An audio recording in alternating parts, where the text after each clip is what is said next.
2015 was the last opportunity for them to behave, to cooperate, to really show they were serious about ending terror as they claimed every time that they were.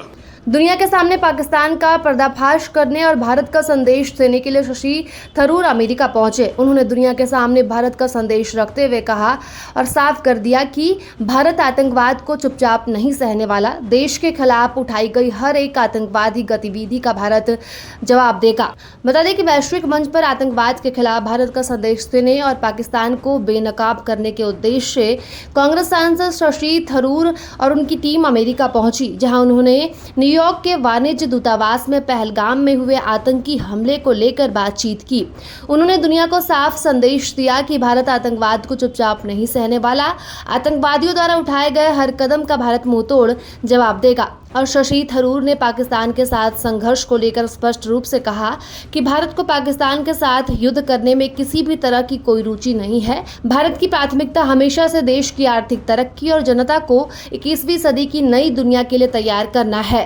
Tharoor ने कहा कि हम पाकिस्तान के साथ युद्ध नहीं चाहते, हम तो चाहते हैं कि हमें शांति से अपने देश का विकास करने दिया जाए। लेकिन अफसोस की बात है कि पाकिस्तान की सोच अलग है। हम जहां हैं वहीं बने रहना चाहते हैं, लेकिन पाकिस्तान ऐसा नहीं चाहता। वे उस जमीन पर नजर रखे हुए हैं जो भारत के पास है और किसी भी कीमत पर उसे पाना चाहते हैं।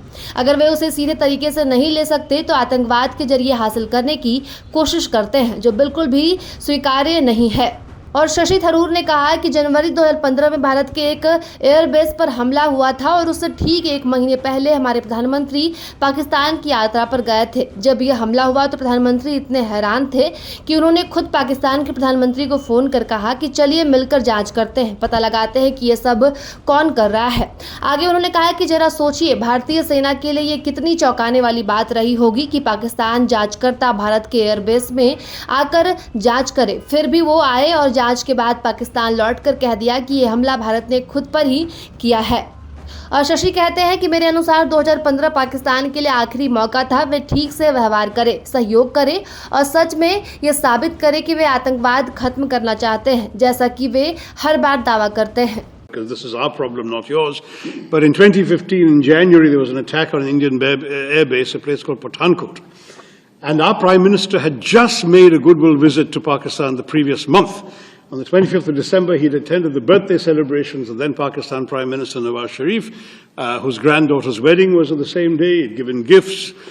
So when this happened, he was so astonished that he actually called the Pakistani Prime Minister and said, "Why don't you join the investigation? Let's solve who is doing this."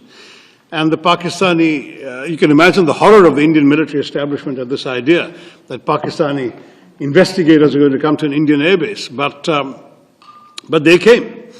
And they went back to Pakistan and said, "Oh, the Indians did it to themselves." That was the last straw.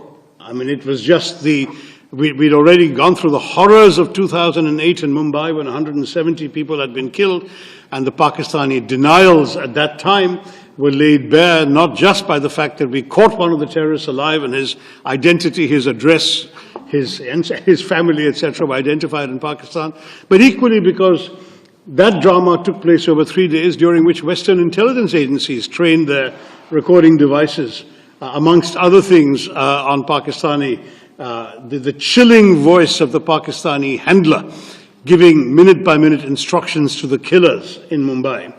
So the evidence was there, there'd been denial, and that denial was proven to be completely false. And as you know, thereafter, the Pakistanis claimed not to know where Osama bin Laden was, until he was found in a safe house right next to an army cantonment, in a city dominated by the army. This is Pakistan, and I'm afraid for us, 2015 was the last opportunity for them to behave, to cooperate, to really show they were serious about ending terror as they claimed every time that they were.